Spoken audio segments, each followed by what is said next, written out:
वो होगा HTML form. ठीक है, तो सबसे फर्स्ट हमें ये चीज समझना जरूरी है कि बेसिकली HTML फॉर्म हम क्यों पढ़ते हैं, किस लिए पढ़ते हैं, उसकी नीड क्या है। तो एक बात याद रखना कि जब हम वेब डेवलपमेंट की बात करते हैं तो वेब डेवलपमेंट में हमें जब भी यूजर से इनपुट लेना होगा तो उसके लिए हम क्या यूज करेंगे, HTML फॉर्म यूज करेंगे। ठीक है, अब ये आपके ऊपर डिपेंड करता है कि बैकएंड में आप क्या यूज कर रहे हैं। आप मन स्टैक डेवलपमेंट पढ़ रहे हैं, बैकएंड में आप नोड जेएस या मोंगोडीबी यूज कर रहे हैं, या आप PHP यूज कर रहे हैं, PHP MySQL, या आप JSP VB.NET, आप कोई भी प्लेटफॉर्म यूज कर रहे हो, कोई भी सर्वर स्क्रिप्टिंग लैंग्वेज यूज कर रहे हो, आपको करना क्या होगा, जब हम डिजाइन करते हैं तो डिजाइन में हमेशा हमारे पास HTML फॉर्म यूज होता है यूजर से इनपुट लेने के लिए। तो उसका एग्जांपल ये होगा कि अक्सर आप लोगों ने देखा होगा कि लॉगिन, साइन अप या कमेंट या फेसबुक में जब पोस्ट करते हो या वीडियो अपलोड करते हो, तो बेसिकली इन तमाम जगहों पे क्या यूज हो रहा होगा, इन तमाम जगहों पे जो है ना आपकी HTML का जो फॉर्म है वो यूज होता है। ठीक है, अब मैं आपको जो मेन मेन चीजें हैं ना HTML फॉर्म की, मैं वो चीजें आपको समझाऊंगा, सिखाऊंगा। और ये चीजें आपको याद रखनी है, ये सारी चीजें आपको आगे जाके काम आएंगी जब आप किसी भी सर्वर स्क्रिप्टिंग लैंग्वेज के साथ काम कर रहे होगे। तो नॉर्मली हम लोग क्या करेंगे कि हम PHP यूज करेंगे। ठीक है, PHP पढ़ेंगे, फिर PHP के बाद हम लारावेल पे आएंगे। तो सबसे फर्स्ट मैं आपको एक बताता हूँ वेबसाइट, जहाँ से आपको फॉलो करके कुछ भी बहुत सारी चीजें पढ़नी है। पहले ही मैंने बताया था कि W3 स्कूल्स। ठीक है, तो W3 स्कूल्स में हम जाते हैं तो यहाँ पे हमारे पास पूरा एक कोर्स होता है, और वेब के मुताबिक जितने भी जो कोर्सेज हैं वो सारी की सारी आपको यहाँ पे मिल जाती हैं। ठीक है, यानी उसके सारे कोर्स, बेसिक्स, एडवांस, सारी चीजें, इसके ट्यूटोरियल्स वगैरह सारी चीजें यहाँ पे मिलती हैं। तो अब मैं क्या कर रहे हैं, हम लोग HTML पढ़ रहे हैं। ठीक है, तो HTML के बारे में भी यहाँ पे डिटेल में चीजें हैं। तो हमने क्या किया है, क्योंकि हमारा जो फोकस होगा वो क्या होगा, डेवलपमेंट साइड होगी। ठीक है, तो डेवलपमेंट साइड जब हम आएंगे तो हम पूरा एक जो है ना डिटेल में पढ़ेंगे। यहाँ पे भी मैं आपको बहुत सारी चीजें पढ़ा रहा हूँ अच्छी तरीके से, लेकिन हम पूरा इसको कवर नहीं करेंगे तो फिर इसमें ही 2-3 महीने गुजर जाएंगे। मैं कॉन्सेप्ट आप लोगों के बना रहा हूँ, जो मेन मेन चीजें हैं उनको मैं डिटेल समझा रहा हूँ, जो काम की चीजें हैं जो आपको आगे काम आएंगी।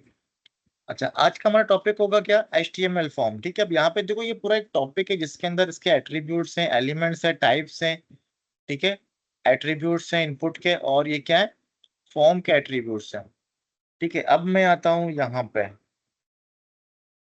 विजुअल स्टूडियो कोड में ओपन करता हूँ, और इसमें अपना प्रोजेक्ट जिस पे हम पढ़ रहे हैं उसको ओपन करेंगे, और मैं आपको जो है ना करके दिखाता हूँ।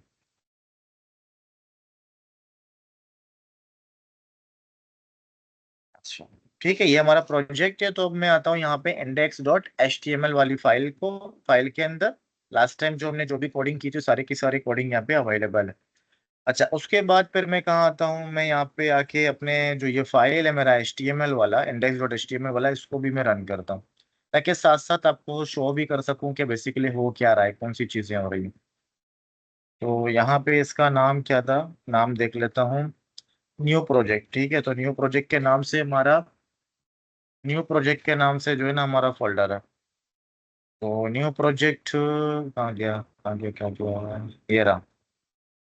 ठीक है, यहाँ पे आके एक कोशिश करना है कि ये जो आपका HTML फाइल है उसको हमेशा कहाँ पे आप ओपन करोगे, गूगल क्रोम के अंदर। ठीक है, हमारे पास जो है ब्राउजर ब्राउजर माइक्रोसॉफ्ट का, वो भी सही है, लेकिन प्रेफर ये करूंगा कि आप क्या करो, गूगल क्रोम, मोजिला फायरफॉक्स, ये यूज करना। ठीक है, टेस्टिंग वगैरह के लिए। तो यहाँ पे हम आ गए। अब देखो HTML फॉर्म की बात करते हैं, तो HTML फॉर्म को भी हम बॉडी के अंदर ही यूज करेंगे, क्योंकि यूजर से इनपुट लेने के लिए हम यूज करते हैं। ठीक है, तो सबसे फर्स्ट में क्या करने जा रहा हूँ, हमारे पास हमेशा क्या होता है, फॉर्म का जो है ना एक टैग होता है जिसको हम ओपन और क्लोज करते हैं।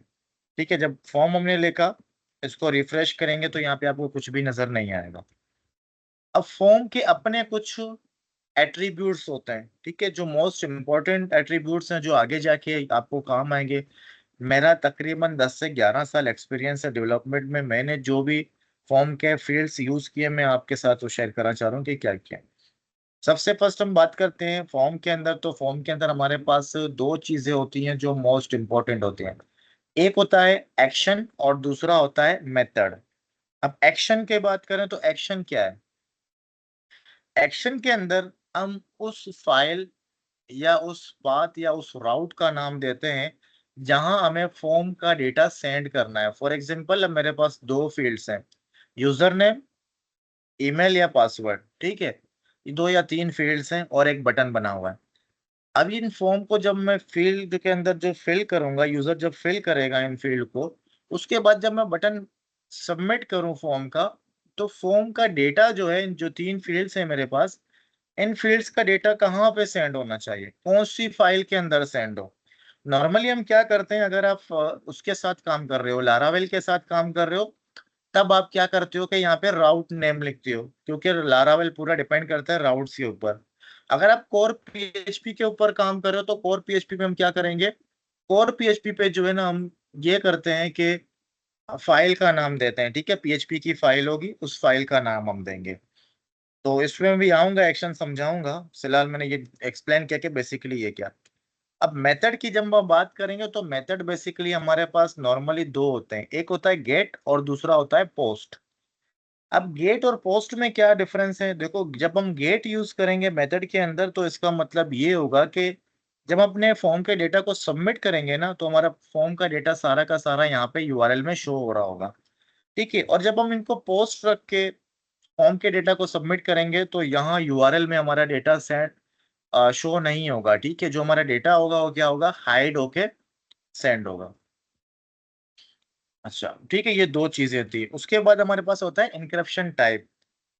अब फॉर एग्जांपल, नॉर्मल सिर्फ हमारे पास प्लेन टेक्स्ट है, यानी टेक्स्ट फील्ड है, कोई इमेज या कोई भी डॉक्यूमेंट फाइल हम सेंड नहीं कर रहे हैं, तो उसके लिए हम क्या करते हैं, सिर्फ ये यूज करते हैं, ठीक है, टेक्स्ट स्लैश प्लेन।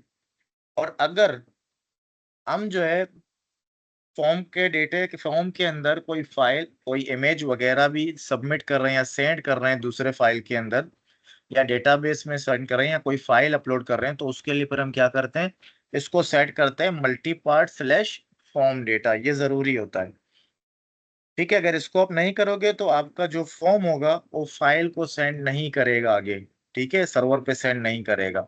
इस वजह से हम इनक्रप्शन टाइप भी डिफाइन करते हैं कि बेसिकली हम क्या सेंड कर रहे हैं।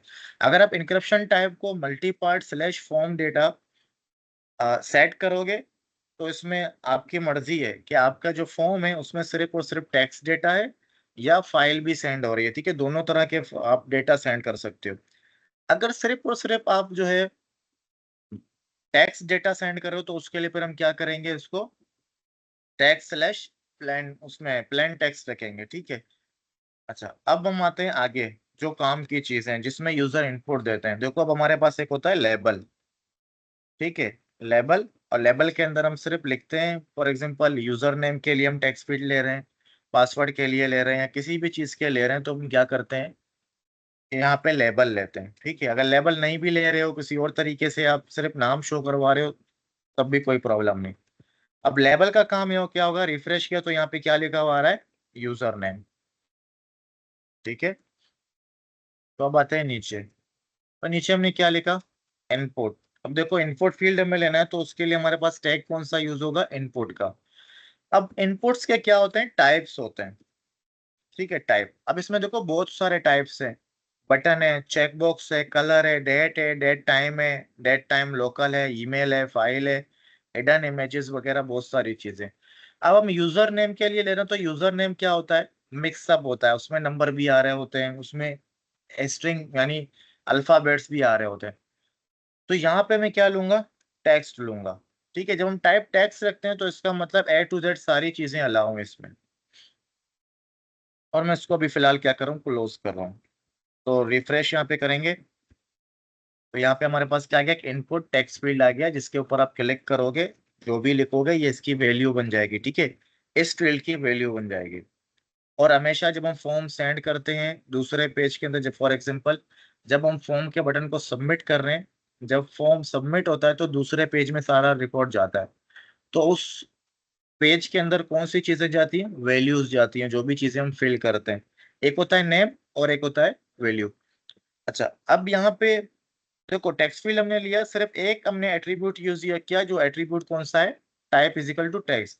अब हम आगे जाके मल्टीपल टाइप्स के बारे में बात करेंगे इसकी। अच्छा, और दूसरा मोस्ट इंपॉर्टेंट चीज हमारे पास क्या होता है इसके अंदर, नेम होता है। देखो जैसे इंसानों के नेम होते हैं, नेम के जरिए हम क्या करते हैं, इंसानों को यूनिकली आइडेंटिफाई करते हैं। हमें पता होता है कि इस इंसान का नाम क्या है। ठीक है, हमने क्या लिखा, नेम।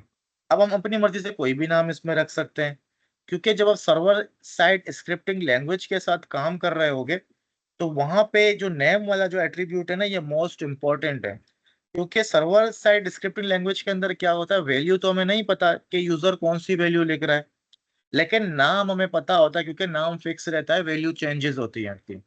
तो इस वजह से हम क्या करते हैं, तमाम इनपुट फील्ड्स के नाम रखते हैं। जैसे इसका नाम मैं क्या रख रहा हूँ, यूजर। अब मुझे जब इस फील्ड की वैल्यू की नीड होगी ना, तो मैं क्या करूंगा, यूजर के नाम को एक्सेस करूंगा, ठीक है, इसकी वैल्यू को। देखो नेम लिखने से यहाँ पे कोई भी फर्क नहीं आया।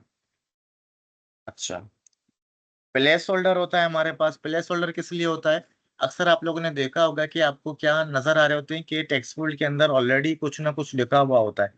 जब आप कर्सर मूव करते हो उसके ऊपर कुछ लिखते हो, तो लिखा हुआ ऑलरेडी क्या हो जाता है, रिमूव हो जाता है। फॉर एग्जाम्पल यहाँ देखो, अभी तक कुछ भी नहीं है, यहाँ पे हमने लिखा यूजर नेम। ठीक है, रिफ्रेश किया तो यहाँ पे क्या लिखा हुआ आ गया, यूजर नेम लिखा हुआ आ गया। अब आप मैं फॉर एग्जाम्पल कुछ लिखता हूँ, BBSUL, तो देखो जो लिखा हुआ था ऑलरेडी क्या हो गया, गायब हो गया। ठीक है, ये कुछ चीजें हैं जो मोस्ट इम्पोर्टेंट है, मतलब आपको हर जगह काम आ रही होंगी। ठीक है, बाकी चीजें हो ना हो, लेकिन ये चीजें होंगी। अच्छा, सेकंड इसके अंदर आता है वैलिडेशन। वैलिडेशन जो है हम लोग यहाँ नहीं पढ़ेंगे। ठीक है, देखो HTML का जो वैलिडेशन होता है, वैसे भी हम उसको नहीं मानते हैं। उसको क्यों इसलिए नहीं मानते, क्योंकि इंस्पेक्ट एलिमेंट से ऑलरेडी इजीली जाके जो है ना, वैलिडेशन की चीजें क्या हो जाती हैं, चेंज हो जाती हैं। तो इसीलिए मैं वैलिडेशन आपको कहाँ समझाऊंगा, लारावेल के अंदर। अच्छा, अब सेकंड हम लेते हैं यहाँ पे, लेबल ईमेल। तो ईमेल के लिए हमारे पास टाइप क्या होता है, एक ईमेल का टाइप होता है। ठीक है, नेम होता है, नेम को हम यहाँ पे लिखते हैं ईमेल एड्रेस, या ईमेल ही रख देते हैं। प्लेस होल्डर देते हैं, और प्लेस होल्डर हमारे पास क्या होगा, यहाँ पे हम लिखेंगे कि example@domain.com। ठीक है, और यहाँ पे जब इसको हम रिफ्रेश करेंगे, तो यहाँ पे क्या आ रहा है, एक ईमेल एड्रेस का फील्ड आ रहा है, और यहाँ पे क्या लिखा हुआ है, example@domain.com। सही। अब उसके बाद हमें क्या करना होगा, अच्छा यहाँ पे एक और चीज भी होता है हमारे पास, जिसको हम लोग बोलते हैं वैल्यू। ठीक है, मोस्ट इंपॉर्टेंट होता है। अब वैल्यू क्या है, देखो जैसे मैंने कहा कि जब फॉर एग्जांपल यहाँ पे मैं लिख रहा हूँ ना, BBSUL, अब ये क्या हो गई, इस फील्ड की वैल्यू हो गई।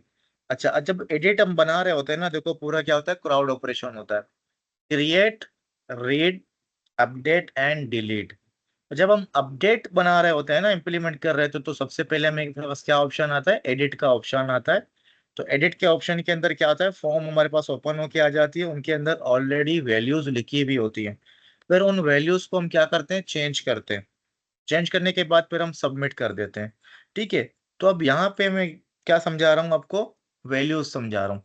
तो वैल्यू बेसिकली क्या है कि यहाँ पे फॉर एग्जांपल मैं लिखता हूँ ऑलरेडी CS एंड IT। ठीक है, और इसको रिफ्रेश करता हूँ, तो देखो यहाँ पे ऑलरेडी CS एंड IT लिखा हुआ आ रहा है। यानी अगर ऑलरेडी एज अ डिफॉल्ट आपको कोई भी वैल्यू सेट करनी हो, तो हम वैल्यू वाली एट्रीब्यूट को यूज करेंगे। अब CS एंड IT, इसको आप मिटा भी सकते हो, जरूरी नहीं कि आपने बैकएंड से कोई चीज फिक्स कर दी तो यहाँ पे हमेशा फिक्स रहेगी, नहीं। यहाँ पे मैंने लिख दिया BBSUL। अब मैं जब सबमिट करूंगा, तो आगे BBSUL सेंड होगा। और जब रिफ्रेश करोगे पेज को, तो ऑलरेडी जो भी आपने पीछे डिफाइन किया हुआ था वैल्यू, वैल्यू आ जाएगा दोबारा से। ठीक है, अच्छा एक और हमारे पास होता है यहाँ पे, हम एक लेंगे एक और लेबल, और इसको हम लोग क्या करेंगे, पासवर्ड। ठीक है, बहुत सारे टाइप्स होते हैं, वो आपको खुद पढ़ने होंगे, सिर्फ मैं एक तरीका समझा रहा हूँ कि सिर्फ टाइप चेंज करने से बहुत सारी चीजें चेंज हो जाती हैं। टाइप, इसका हम टाइप रख देते हैं पासवर्ड। ठीक है, नेम इसका क्या रखेंगे, पास रख दिया हमने, प्लेस होल्डर, और यहाँ पे हमने क्या लिख दिया कि भाई यहाँ पे क्या लिखो, पासवर्ड लिखो। ठीक है, तो ये हमारे पास एक इनपुट फील्ड आ गया पासवर्ड के लिए। इसको रिफ्रेश करेंगे, अब देखो जब मैंने पासवर्ड इसका टाइप रखा ना, तो ऑलरेडी ये क्या हो जाएगा, मैं जो भी कुछ लिखूंगा, ये कोडेड लैंग्वेज के अंदर आ जाएगा। ठीक है, यानी कोडेड बन के आ जाएंगे। तो इस तरह से मतलब जैसे ही आप फील्ड का नाम चेंज करते रहोगे, टाइप चेंज करते रहोगे, तो आपके पास ये चीजें आती रहेंगी। अच्छा, अब हमारे पास क्या आता है? लेबल। ठीक है, टाइप सॉरी लेबल हमने लिया, तो यहाँ पे हम क्या लिखते हैं? डेट। अब डेट के लिए अगर हमें इनपुट फील्ड लेना है तो हमने इनपुट टाइप इसका क्या रख देते हैं? डेट रख लेते हैं। ठीक है, नेम हमने क्या रखा इसका? डेट रख दिया। और प्लेस होल्डर के अंदर हम कुछ भी नहीं दे रहे हैं, प्लेस होल्डर ही नहीं दे रहे हैं। ठीक है, खुद ऑटोमेटिकली ये दे देगा। ठीक है, रिफ्रेश किया, अब देखो यहाँ पे हमारे पास क्या आ गया? डेट का एक फील्ड आ चुका है। ठीक है, इसके ऊपर क्लिक करोगे तो पूरा कैलेंडर बन के आ जाएगा। सेलेक्ट करोगे तो यहाँ पे ऑलरेडी वैल्यूज भी इंटर हो रही हैं।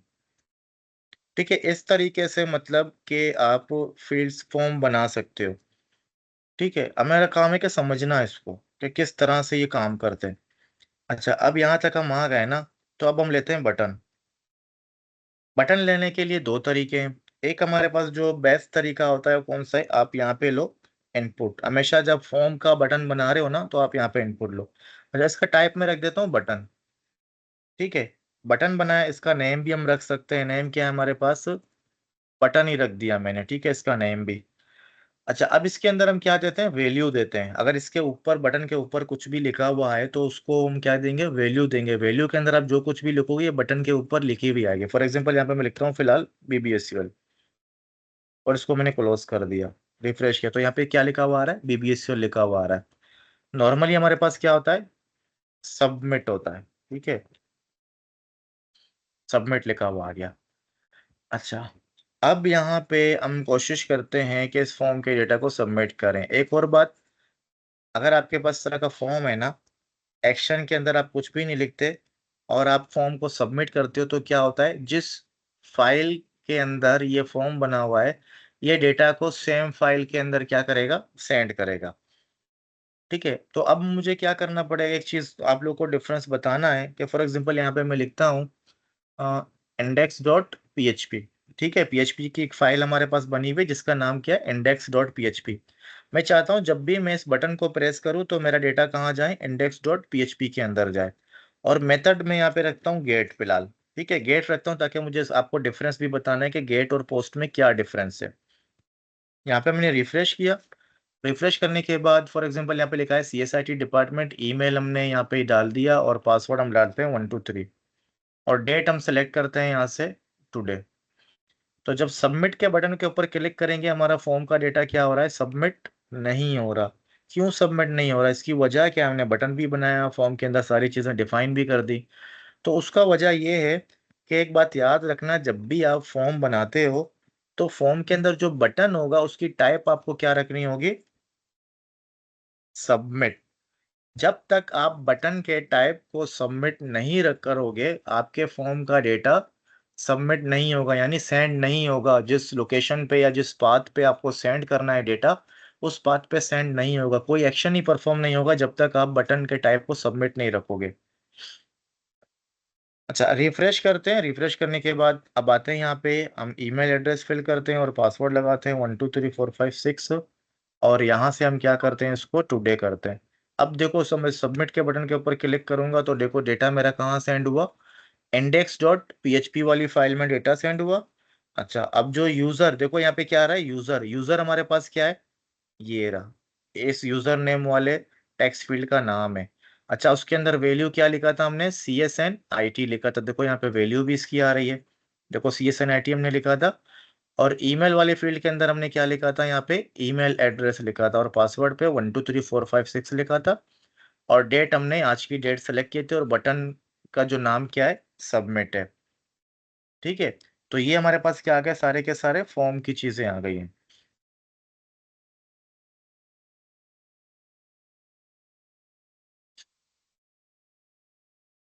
ठीक है, तो ये दिखाना था, जैसे मैंने कहा था कि अगर आप क्या कर रहे हो कि फॉर्म का जो मेथड है उसको एज अ गेट यूज कर रहे हो, तो ये चीजें होती है।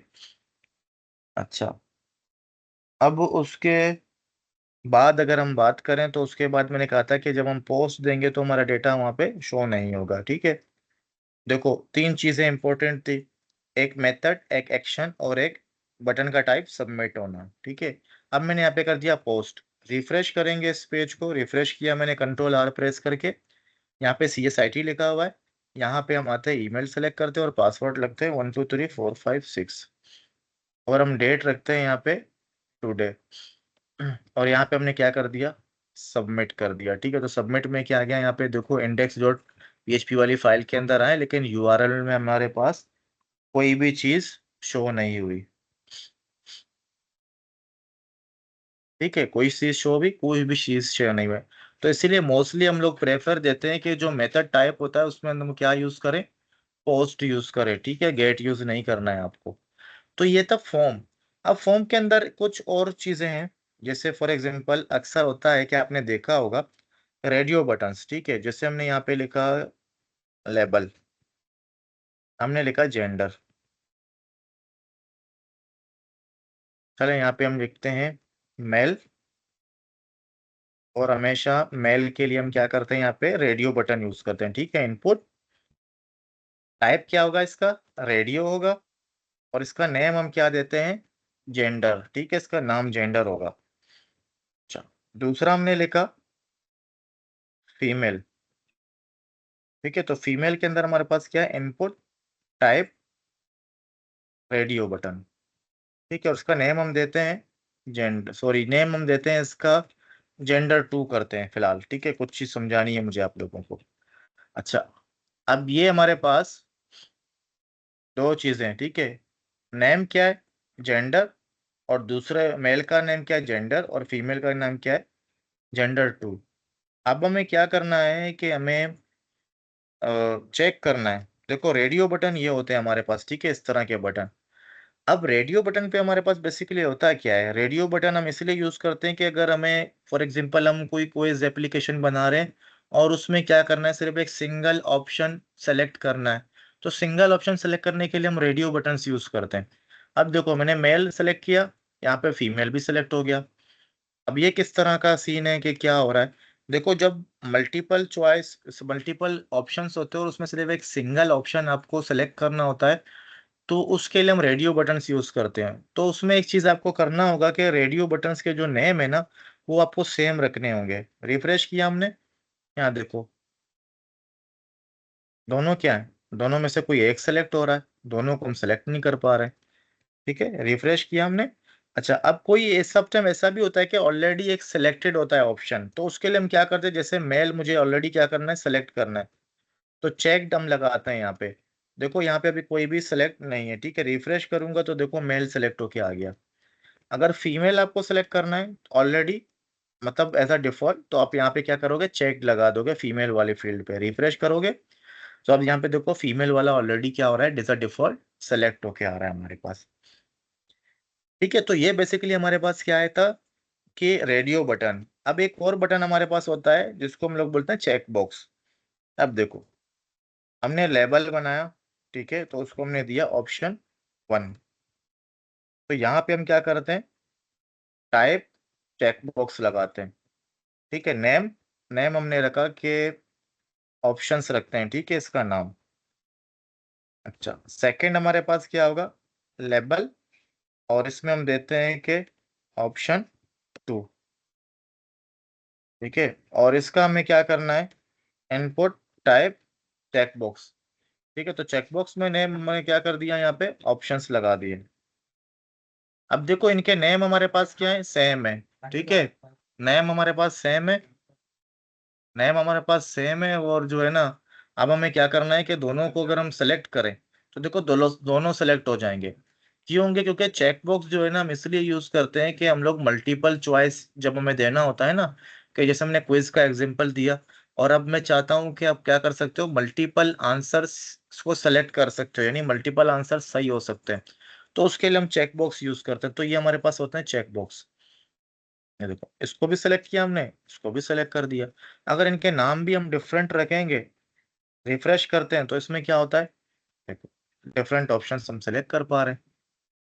अच्छा, इसके अटके हमारे पास क्या हो सकता है, हम नीचे वाली लाइन पे आते हैं। ठीक है, और नीचे वाली लाइन पे आने के बाद हम यहाँ पे एक हमारे पास और टाइप ऑफ फॉर्म के अंदर फील्ड होता है जिसको हम लोग बोलते हैं कॉम्बो बॉक्स। ठीक है, जिसको हम सेलेक्ट करते हैं, ड्रॉप डाउन भी आप बोल सकते हो।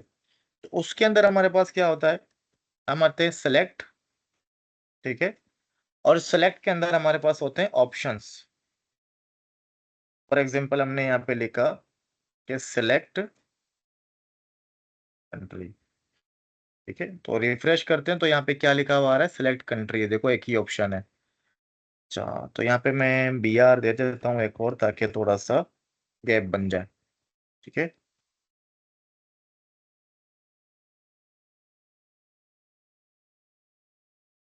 हमें जितने भी ऑप्शंस ऐड करने होते हैं ना, तो हम क्या करते हैं, यहाँ पे आते हैं। तो हमने लिखा पाकिस्तान,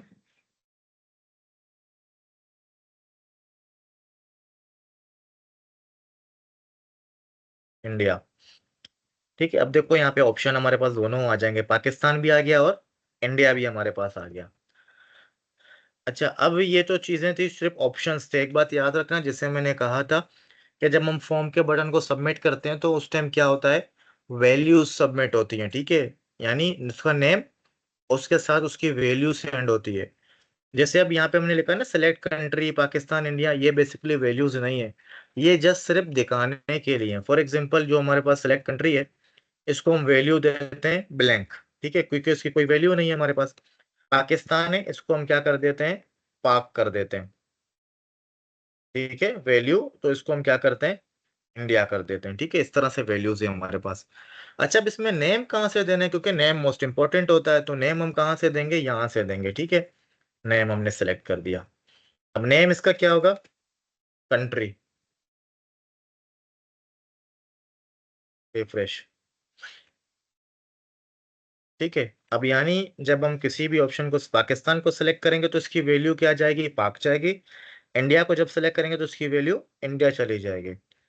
अच्छा, अब इसमें एक और भी पैरामीटर है कि हमें ऑलरेडी कोई एक ऑप्शन सेलेक्ट करना है, तो उसके लिए हम क्या करेंगे, चेक्ड यूज करेंगे। सॉरी, इसमें हम यूज करेंगे सिलेक्टेड। देखो पाकिस्तान सिलेक्टेड है, अभी कोई भी सिलेक्ट नहीं है, रिफ्रेश करूंगा तो पाकिस्तान को सिलेक्ट कर देगा। अच्छा, चेकबॉक्स पे अगर आपको क्या करना है, सेलेक्ट करना है ऑलरेडी, तो हम क्या लगा देंगे, चेक्ड लगा देंगे। ठीक है, तो रिफ्रेश करेंगे तो देखो ऑलरेडी पहले से चेक होके यहाँ पे आ जाएंगे। ठीक है, अब ये हमारे पास था HTML फॉर्म।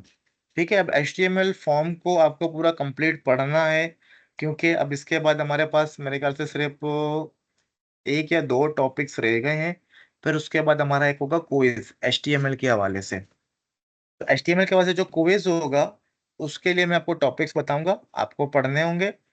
फिर हम एक ऑनलाइन क्विज लेंगे। ठीक है, MCQs क्विज होगा ऑनलाइन। ऑनलाइन ही आपको आंसर मिल जाएगा कि आपने कितने नंबर लिए हैं, फेल हो या पास हो। ठीक है, तो यहाँ पे हमारे पास ये देखें, HTML एलिमेंट्स हैं। ठीक है, इन एलिमेंट्स को आपको पढ़ना है, किस चीज़ के लिए, ऑलमोस्ट मैंने कवर कर दिए। और ये टाइप्स आपको देखने हैं,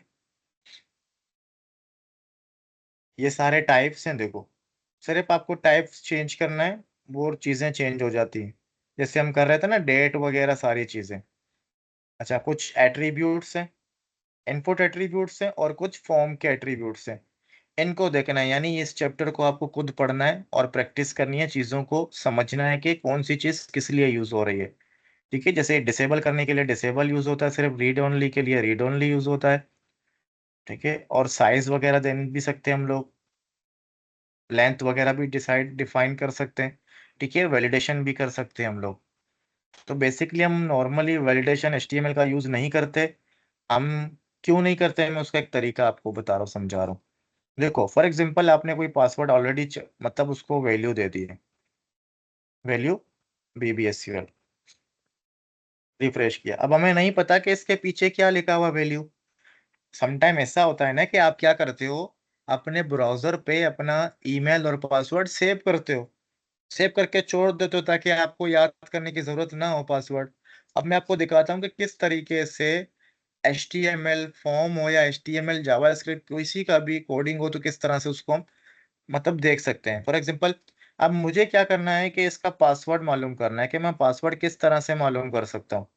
हम जाएंगे, राइट क्लिक करेंगे इस फील्ड के अंदर, डायरेक्ट यहाँ पे चले जाएंगे इंस्पेक्ट एलिमेंट में। तो इंस्पेक्ट एलिमेंट में जाने के बाद यहाँ पे हमारे पास, एक मिनट पहले तो उसको मैं वेब लेआउट पे कर देता हूँ। ठीक है, दोबारा से स्टार्ट करते हैं, वो मोबाइल लेआउट के अंदर सेट था। राइट क्लिक करेंगे, इंस्पेक्ट एलिमेंट के अंदर जाओगे, ठीक है। इंस्पेक्ट एलिमेंट में जाने के बाद देखो हमारा कर्सर कहाँ पे, यहाँ पे था। तो यहाँ पे डायरेक्ट उसका कोड आ गया, देखो इसके ऊपर जब जाओगे ना, जैसे मूव करते जाओगे अलग अलग, देखो टेक्स्ट फील्ड पे जा रहे हैं। तो यहाँ पे क्या लिखा हुआ है, इनपुट टाइप पासवर्ड। तो यहाँ पे जस्ट मैं यहाँ लिखता हूँ, इसके टाइप चेंज कर देता हूँ, लिखता हूँ टेक्स्ट। इंटर प्रेस करता हूँ तो देखो यहाँ पे मुझे पासवर्ड मिल गया। तो कभी भी अपने पासवर्ड को ब्राउजर पे शेयर नहीं करना, किसी के हाथ लग गया तो आपका पासवर्ड इजीली चेक कर सकता है, ठीक है। तो इसी तरह हम लोग जावा स्क्रिप्ट के भी जो है ना, मोस्टली कम ही यूज कर रहे होते हैं। वैलिडेशंस वगैरह हम ज्यादा क्या करते हैं, सर्वर स्क्रिप्टिंग जो लैंग्वेज होता है उसमें हम वैलिडेशंस देखते हैं, क्योंकि सर्वर स्क्रिप्टिंग जो लैंग्वेज होती है उसकी कोडिंग हमें यहाँ पे शो नहीं होती, ठीक है। तो ये हमारा लेक्चर था आज का। अब इससे रिलेटेड अगर आपको कोई भी क्वेश्चन करना है तो आप कर सकते हो।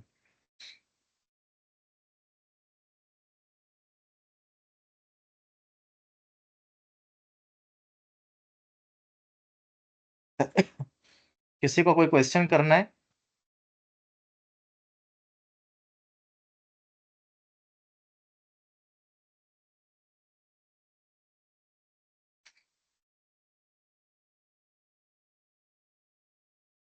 हाँ, कोई क्वेश्चन नहीं करना है किसी को भी इस हवाले से।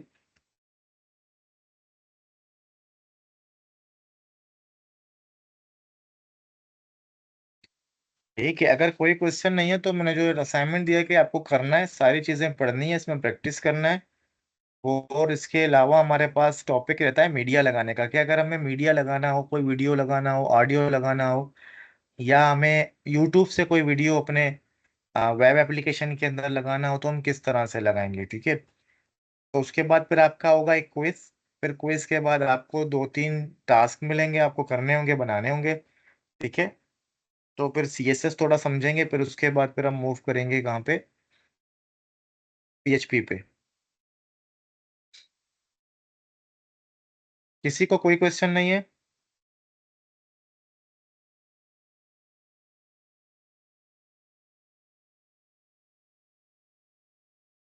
चलें, अगर क्वेश्चन नहीं है तो फिर हम जो है ना इसको वाइंड अप करते हैं, ठीक है।